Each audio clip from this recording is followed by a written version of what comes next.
मंदोखेल साहब, आज जो मुलाकात हुई है वज़ीर आला खैबर पख्तूनख्वा की और प्राइम मिनिस्टर साहब की, हम कह सकते हैं कि हालात नॉर्मलिटी की तरफ जा रहे हैं, वो सूबे और वफाक की हद तक हो या पीटीआई के साथ इन जनरल हो, या फिर एक बहस ये भी है कि हुकूमत को कुछ और संजीदा इकदाम भी करने होंगे, क्योंकि पीटीआई मुकम्मल तौर पर अगर ये कहा जाए कि दीवार से लगा दी गई है तो ये गलत तो नहीं होगा। देखिए, मेरे ख्याल में अली अमीन गंडापुर साहब ने जो टास्क अचीव करना तो उसने कर लिया और वज़ीर आला की कुर्सी तक पहुंच गया। वज़ीर आला की कुर्सी पे बैठकर उनको भी अकल आ गई है कि ये सूबा बगैर पाकिस्तान के नहीं चल सकता है, जबकि उनके इरादे कुछ और थे।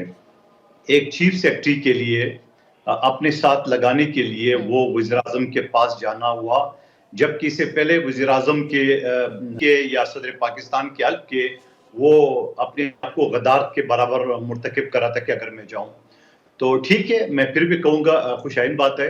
और देर आए दुरुस्त है। लेकिन ये मोहतरम जो आवाम साहब बात कर रहा है इंसानी हुकूक की और ये सारी चीजें की, ये काश इनको अपने दौर में भी इंसानी हुकूक याद आ जाता, जहां मैंने तकरीबन जेल कमेटी में काम की है गवर्नर सिंह के साथ 10 साल, और वहां पे जेल मैनुअल के मुताबिक कोई कैदी जज के हुक्म पे भी 6 बजे के बाद जेल में दाखिल नहीं हो सकता है। और इनको याद होगा कि सदर पाकिस्तान की बहन आदि फरियाद तालपुर साहबा को रात 12 बजे अस्पताल से घसीट के जेल के अंदर डाला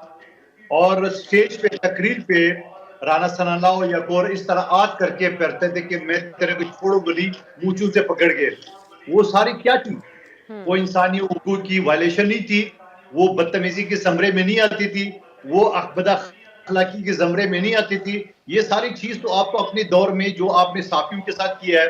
जो आपने मीडिया के साथ किया है, मीडिया चैनल के साथ किया है, और आपने करके भी दिखाया। एक बात को आप कंसिडर नहीं करते कि पीटीआई ने कुछ चीजों से सबक भी सीखा, जैसा कि आज कौन सोच सकता था कि अली अमीन गंडापुर जैसी शख्सियत, काफी जज्बात उनके के लिए वो मशहूर हैं, वो ये कहें कि मसाइल का हल बातचीत से ही मुमकिन है, या फिर अडियाला में बैठे हुए इनके पार्टी के कायद पाकिस्तानी मीडिया का जब मवाजना करें तो डॉन अखबार को पाकिस्तान का सबसे जो है वो सच्चा और अनबायस अखबार करार दें, जिनके खिलाफ बड़ी कार्रवाइयां करते रहे। देखिए मैं एक चीज ये बताऊं आपको,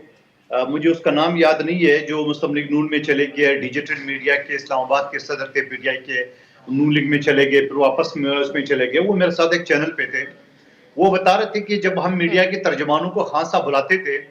तो जो सब ज्यादा बदतमीजी करते थे और ये कहते थे अपोजिशन के परखचे उड़ाओ। उस वक्त हम अपोजिशन में थे, अपोजिशन के परखचे उड़ाओ। तो अली अमीन गंडापुर साहब ने भी वही हरकतें परखचे उड़ाने की वज़ीर आला की कुर्सी तक पहुंच गया। अब जब पहुंच गया तो अकल टिकाने आ गए, हो ये क्या है, मैं कोई अलग मुल्क हूँ?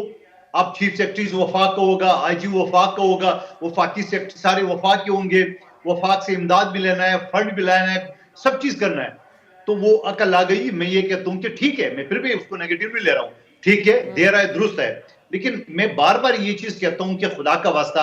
आपने जिस तरह मुल्क को अनार्की की तरफ ले जाने की आखिरी दर्जे तक कोशिश की है, कर दी है, पाकिस्तान की मैशत की जो बेड़ा गर्क करना तक कर दी है, और अभी आपको जो मैंडेट मिला है